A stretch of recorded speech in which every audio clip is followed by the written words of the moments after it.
You've been with us for not quite a year, Right. but this year you're off and running on a great pace. You're number one right now in the company. Give us a little idea as to what you were doing before you started with maintenance engineering. My background's in education. Okay. I have a master's in education, Okay. pretty close to a doctorate. Got out of education for a little while, did some sales in the auto industry, then did a little bit more back in education, wanted to get back into sales, and I wanted some freedom to be with my family. So. Okay, well, good. What was it about the opportunity of maintenance engineering presented that struck your fancy and wanted you to come our direction?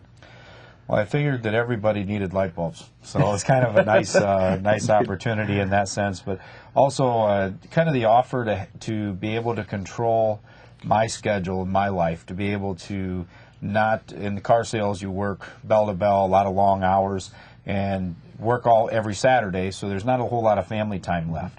So when they're like, well, no one's going to tell you when to go to work, you're in charge of your own schedule. I know maintenance engineering gets scared sometimes when they say that to people, but to me that was a good thing.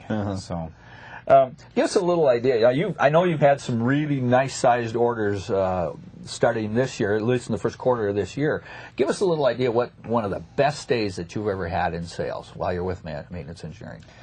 Well, my best day in sale was still the day I wrote the one that was just under 40,000. That was a client that I've been working with for a number of months, and I've had a couple days that are probably somewhere between 10 and 20. So it's been pretty good. Yeah, so. that was a nice order. I remember seeing that come in the door, and I was like, very nice to see that. So, well, now in the short time that you've been with us, obviously there's always challenges that come up, whether it be family, business. Weather, even in some cases, but what challenges have you been approached with, and how have you been able to deal with those? I think one of the biggest things is when I was in sales the last time was at a car dealership, and people come to the dealership. They come knock on the door, they come in the door, they come to you. Okay. Well, with maintenance engineering, that's not necessarily the case. You have to go create your own business. And I was a little skeptical at first, and then maybe even a little hesitant that, okay, I've got to go find these people, and it's something that's a little hard to do.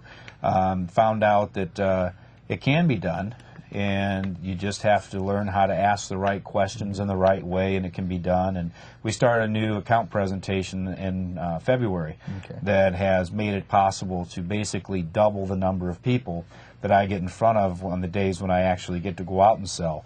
I've been doing so many appointments with some of my bigger current clients, I've struggled to be able to go out and do what I enjoy doing, and that's go hit every door and go door to door and get to meet new people. So it's been a little bit of a balancing act for me. Okay, so the door-to-door approach has worked very well for you then. Yeah, I'm not originally from St. Louis where I live, so it's not like I've got a list of 5,000 friends and family members that live in the area. So I don't have anybody with a bunch of light bulbs in their garage that owed me some favors that we're selling to here. So it's a little bit of a challenge to not only, I don't have relatives or people like that, so I work a lot on referrals and talk to my clients quite a bit about, please lead me to my next best customer. Of course, next to you, because I don't want them to replace you, but it kind of is a way to build your business and get people out there, and when you go to the door, then you now know who to ask for. A lot of times they'll share a story with you that makes it a lot easier to break the ice with the next person. So the referral system, we've pushed that for years, and it sounds like you're making that work very well for you. So I know we have sent some F1s and F2s to you as a training process, so you're involved in our training program a little bit. How has that worked for you? For one, I'm working in a different area than I normally work. It's on the far side of St. Louis because I live on the opposite side as the airport. So we stay out near the airport, so it allows me to get into new territory, kind of gives me an excuse to go there, if you will. And it's nice to be able to train new people, stay refreshed on the pitch, see if there's something different. You know, when the words come back a little different than maybe when I learned it a few months ago, it's like, well, wait a minute here, tell me a little bit about that. And it's helped me to stay fresh on what I'm doing and not get some of the bad habits, I guess you could say, because you're out there by yourself. We can all get those. Yeah, right. As a new person coming into the office, if they were to approach you and ask you for advice, what advice would you give them, someone who's just coming on with us right now? Probably the biggest advice I'd give them is to say, look, nobody's there to babysit you and go out. And I know the guys in training call quite often, and that's just part of being a rookie. Right. But they're not going to babysit you. And what you have to decide is this something that I want to be successful at?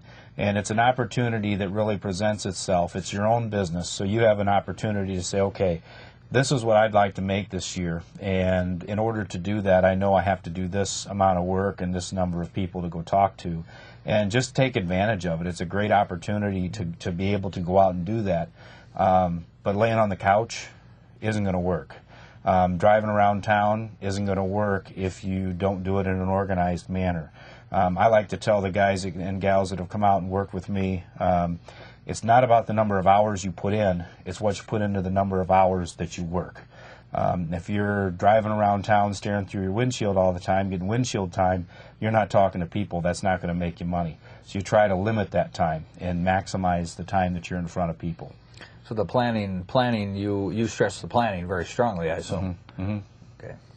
I'm not sure if are you involved in the field coordinator program? Yes. Okay.